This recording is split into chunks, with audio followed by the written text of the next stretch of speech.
The fans are going. Spicy. Oh, the fans are going. I love it when the fans go wild. Woo! Best part about summer. The fans are here, everybody. That's why we do comedy on Mondays, for the fans. So, I'm glad you guys made it, though. Welcome, welcome, welcome to Monday stand-up comedy open mic here at the lovely Bar9, everybody. Welcome, welcome. Really laid on thick for the 6 of you. Hell yeah. What's up, Super in the house? Yeah. Super is a performer at the open mic comedy before. He's done it before. We appreciate that. Absolutely. Got a couple of you guys up here. A couple of new folks over here. We'll get Jen on this too. We'll get her to do some comedy. Got Ryan and Steve-O over here. Fucking A, guys. And also, let's give it up for Davian right there, the master of the kitchen tonight. Fuck yeah. Oh, that's not even him. I know, I'm not even wearing my glasses. He's in the kitchen. That's freaking Justin. I can't even tell. I know. I thought you were Davian coming through the door, but he's back in the kitchen. You guys have a similar haircut, I'll admit. People say that all the time. Really? I'm just like, I'm glad I'm not the first one. But, yeah, Dave, give it up for Davian, though. Give it up for Tawny, wherever she went. She's outside. Oh, she's out there. Yeah, I don't even read it. Give it up for her anyway, Sydney. She can't hear it. Tawny, we love you. Woo! I know, we're cheering her on from, is she out there talking to Sarah? I have no idea. We're just giving you a shout out. We love you. That's all. It's an environment of love here. I'm calling people the wrong name. I'm yelling out the door. We really have a good show put together here, everybody. Thank you for coming. And also, not to steal it from Cody, but give it up for yourselves for coming down here tonight. Oh, for you guys. Woo! Exactly. I took that right out from under Cody, but we do this. We do this every Monday. It's free. It's fun. You too could be a star. There's a sign-up sheet right here, so you can do some comedy. Hey, you let Sarah out. There'll be Sarah. Welcome, welcome. I know I was pretty much calling everybody out here, trying to yeah, I'm pretty sure you did. Trying to make an inviting environment for the crowd. Yeah. Well, you forgot one. Forgot one. What? Forgot one. Oh, I said you guys up here, the comedians. Oh, okay. Yeah, see, he didn't leave you I did out. call you the comedians. I said it quietly, though, because, you don't want people to know these kind of things about you. It could be bad. Real So bad. we're going to do some jokes. I worked on a set. And feel free to sign up, though. And like these two new people, maybe they just discuss and figure out who the funniest one is and make them sign up. I have no idea. I always try to pitch that idea, but no one ever does it. So, hold on. Let me twist this knob real quick. That sounds weird. Yeah, well, There we go. Twist it real good. come in Tokyo. Oh, twist it. That's gross. All right, well, I'm going to do a set, and here we go. This is, I haven't done this one that many times. It's kind of rough around the edges, hence the notebook, the depth and everything. But the 4th of July is coming up. It's, Chris came out because he wanted to call out. Woo! Give it up for Chris! But, so like I said, it's the 4th of July is coming up. America's going to be 250 years old. That's an old bitch right there. We love her though, right? I mean, I don't know. I don't have any jokes about America acting like an old woman. I'm sure she does, But I'll save that for next week, maybe. I'm going to tell a story though instead. A story that happened right around this time of year, a few years back. And like I said, this is kind of newer stuff. So the story is, I'm still putting the story down, and I'm trying to get, what's up, Ben? Trying to get the jokes worked out for the story.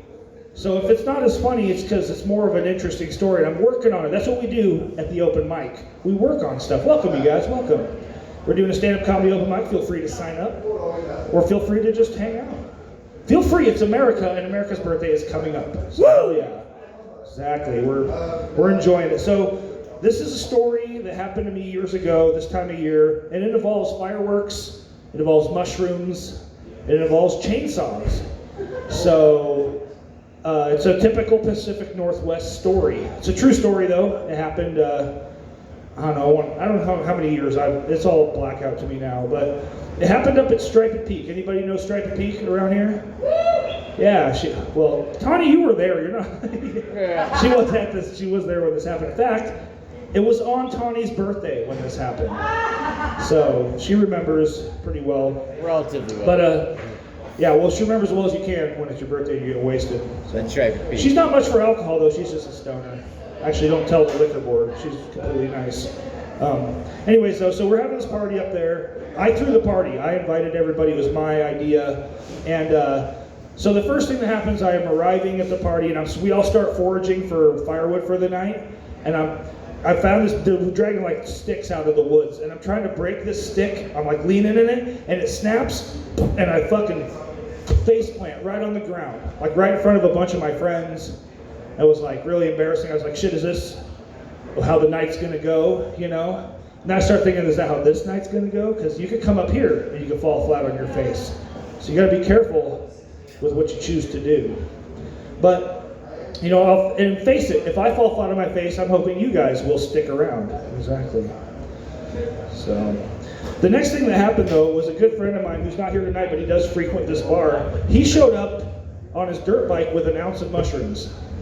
So a bunch of us split up this ounce of mushrooms. We all took a bunch of mushrooms. We're getting all fucking high. I will say though, I hadn't done mushrooms in over 10 years at the time, and I get sick. Every time I eat mushrooms, they tear up my stomach really bad. Does anybody else get that? Am I the only one?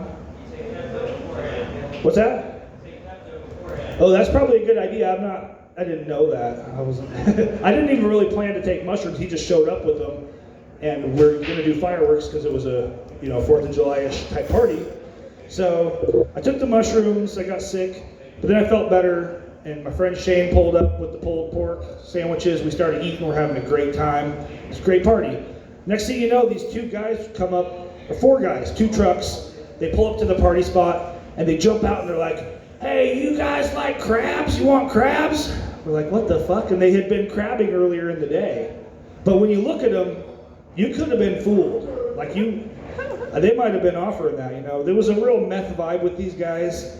Meth energy, you would say. They almost look like a before dentures, before and after kind of thing, the dental was not that good with these guys. So we're partying with them though anyway, so it was like whatever, they got crabs and whatever, we're hanging out with them. So, but next thing you know though, they're making the women uncomfortable at the party. So it's kind of getting awkward, and then our friend Zach, he's like, he says, look, we didn't come here to party with you guys. He said that to these guys. And he probably could have been nicer, because they got really pissed. And they're like, fuck you guys, and they started like flipping us off, their fingers were flying. Well, the birds were flying, everybody was flipping each other off. It was mad, it was uncomfortable, and but they were getting kind of aggressive, but there was way more of us than them. We came with a big group of people, and there was only the 4 of them. So they weren't gonna get physical, plus we had the fucking Bar9 security staff partying with us. So you're not gonna fuck with that. You know what I mean? Nobody wanted to go up there and cause trouble with us. We're pretty lucky. So they left, awkward and angry. Next thing you know though, we're getting texts from people who were arriving late to the party, and they're saying, dude, there's a fucking tree over the road. And like, no, you're wrong. There's 4 trees over the road. These guys chainsawed trees over the road as they left to block us in at this party. So I was up a logging road, So there's all these chainsaw trees blocking us in. We were logged in, you could say. No, exactly, bad joke there, huh?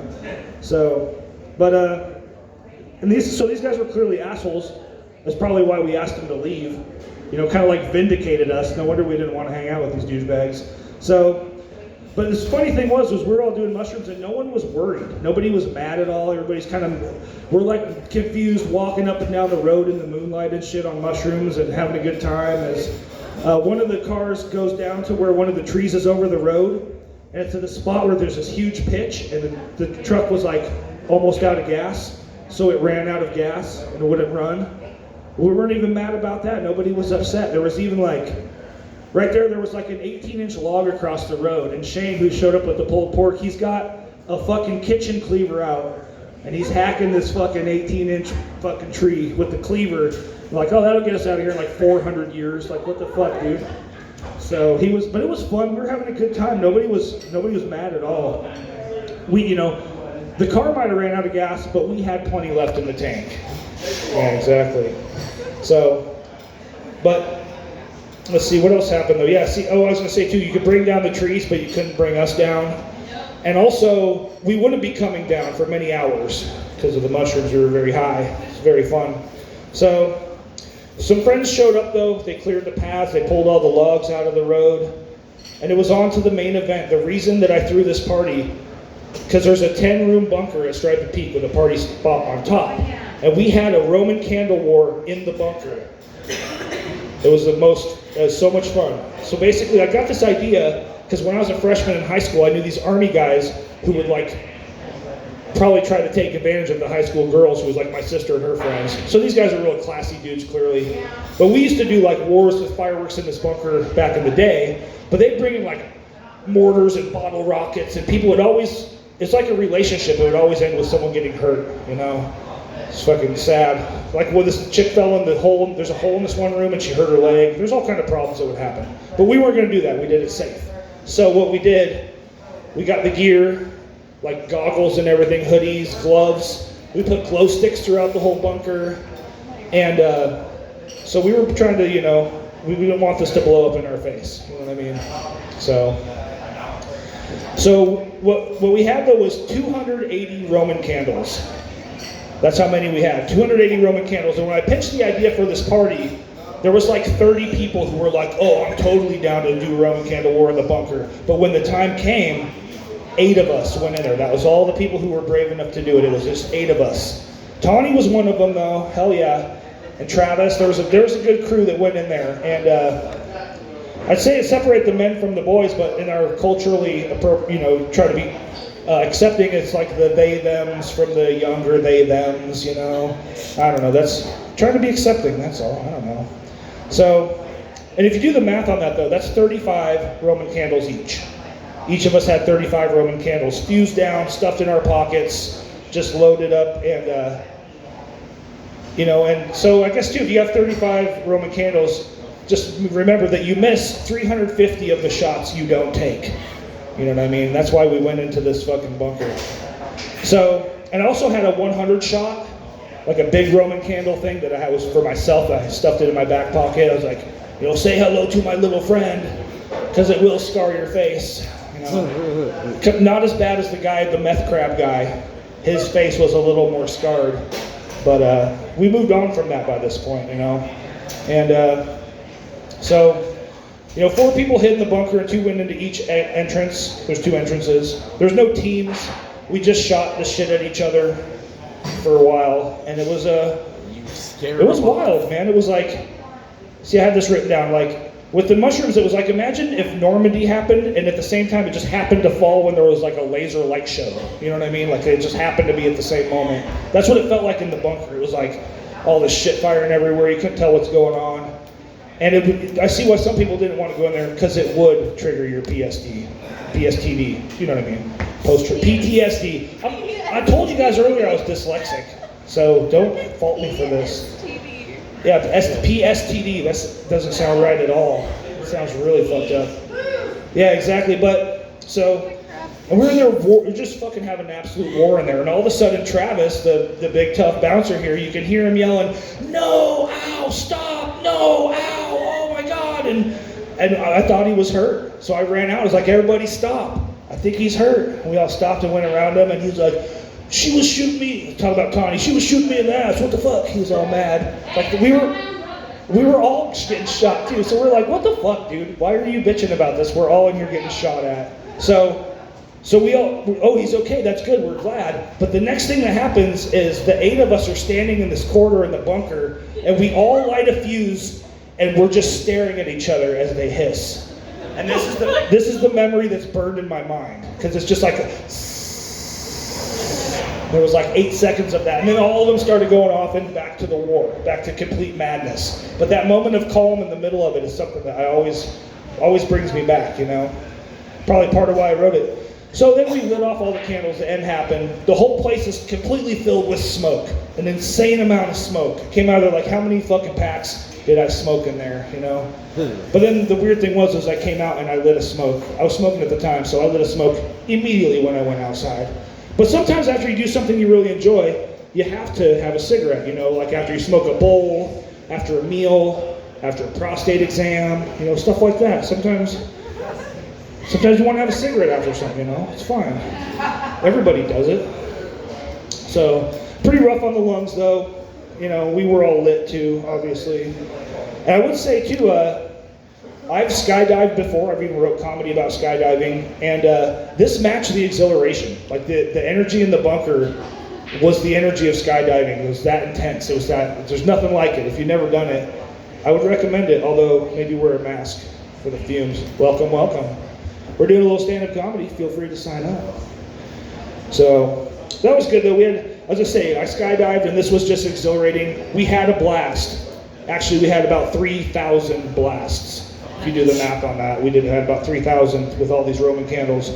And then after that, we were just up all night. We laughed, we cried, we coughed a lot. You know, we sat around the campfire. I had so much smoke by the end of the night, you'd think I was a fucking brisket or something. So it was a fun night though, I still remember it. So the next day, we were up all night. Everybody left us, just me and Shane stayed. And we slept a few hours. Then we woke up and we were going to burn all the evidence. We went down in the bunker and we gathered all the Roman candles and we threw them on the fire. But a bunch of them hadn't gone off in the bunker, and they just started shooting off wild every which way, starting all these grass fires. And Travis had left us an extinguisher. We fucking used that thing up. And there's all these grass fires. We're out there like stomping the yard, like we're fucking doing all that shit, trying to stop all these fires from happening. Thankfully it didn't though. And to top it all off, Shane's car had a flat tire at the end of all that. So, and he didn't have a spare with him. So I had to drive him to town, to his house on the east side, back out there to put the thing on, back to fucking my house. So by the end of it all, the car was tired, and so was I. You know what I mean? Exactly, bad joke. You know it's true though. So, I guess the moral is if a tree falls in the woods, does it make a sound? If you're shooting fireworks on mushrooms, it absolutely makes a sound that you might hear in another dimension. It's really something else. And on that note too, if you feel like coming up here and doing stand-up, you know, just sign up right over here, and it could blow up, or you could fall flat on your face. Either way, you'll have good memories, and you'll have all your fingers too. So, also, and on that note, I'm Brandon. Be careful this weekend, you guys. Don't blow any fingers off. Don't hurt anybody. But have fun. God bless America. Happy birthday, America. I'm Brandon. Thank you. Woo. That's a little story time. I didn't have anybody sit in any weird ways or anything, but I think we're going to move right on down the list. There's only 3 on the list. Should have told you that. Next up, give it up for Crazy Cody of Crazy Cody's Comedy Corner, the YouTube channel. He'll explain. Give it up for Cody. Woo!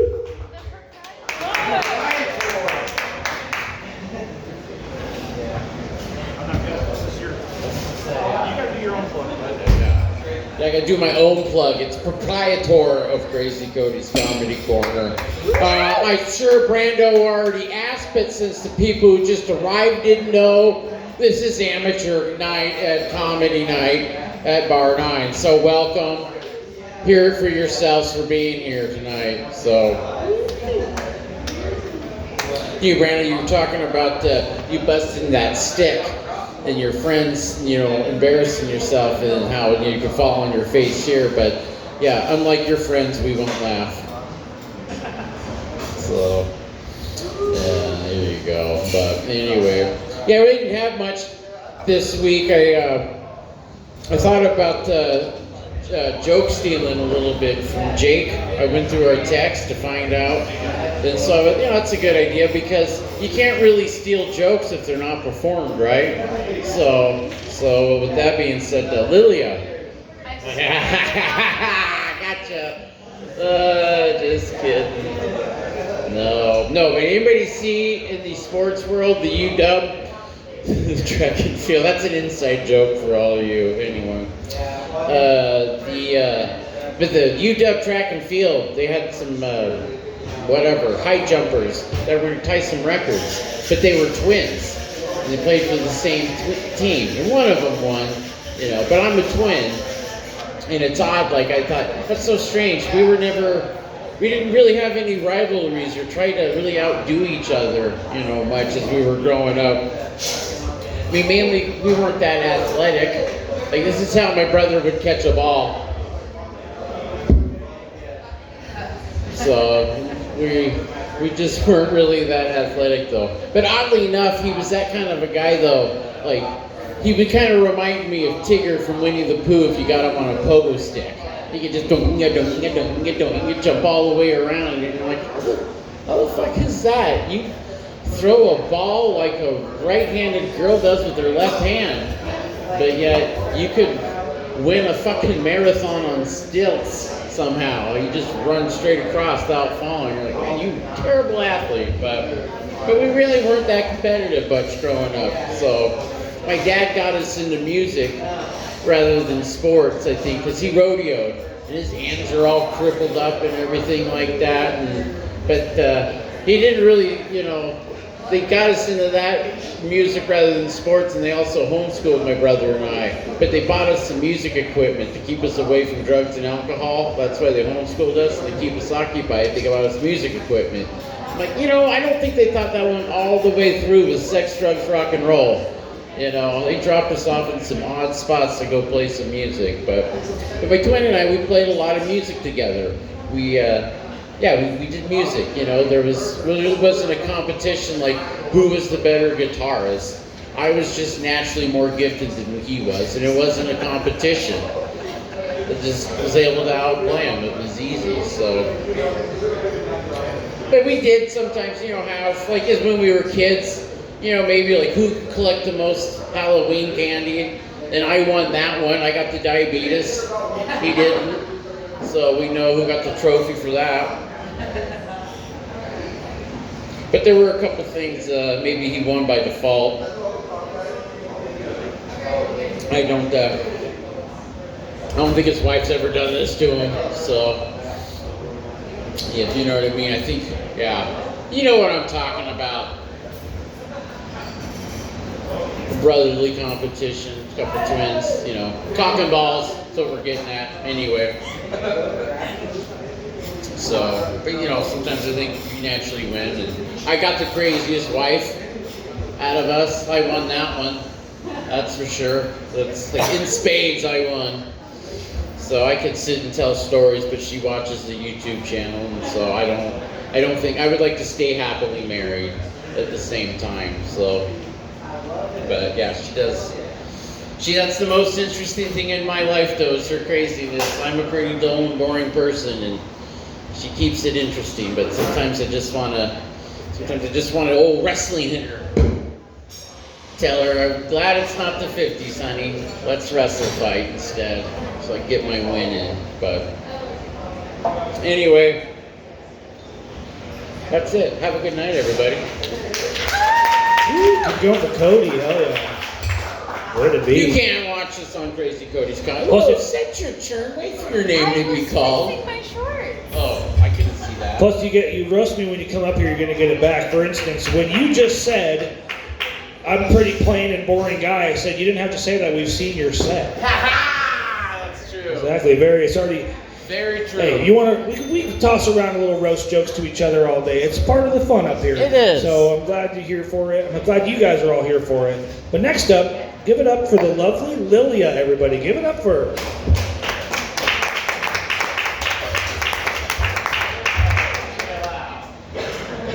We got any Canadians in the house tonight? Hey.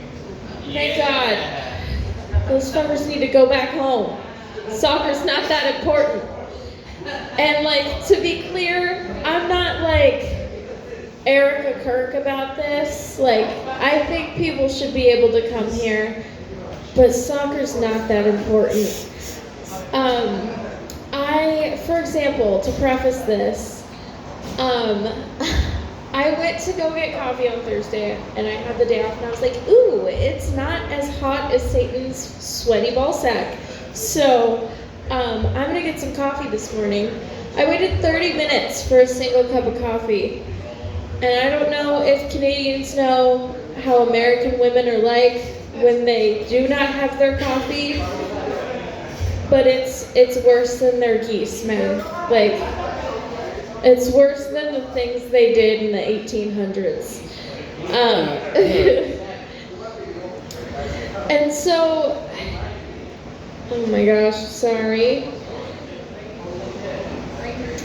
Yeah. I lost my train of thought. Have a good night. Oh, try it again. Ooh. Give it up for Lillia, everybody. That's part of the fun of the open mic. It's unexpected. You never know what will happen, and that's part of the fun. So we don't have any more comedy sign-ups, so we're going to transition to music. Ooh, we're going to transition. That sounds a good to tell our folks. But we're going to do music here. Steve-O's here is getting set up, and Enoch will be here shortly. So if you want to play some music, the sign-up sheet is one and the same. We do this comedy every Monday, so come back next week. But hang out this week and bullshit with us, have fun, you know. We usually have a good time. And thanks a lot. Love you guys.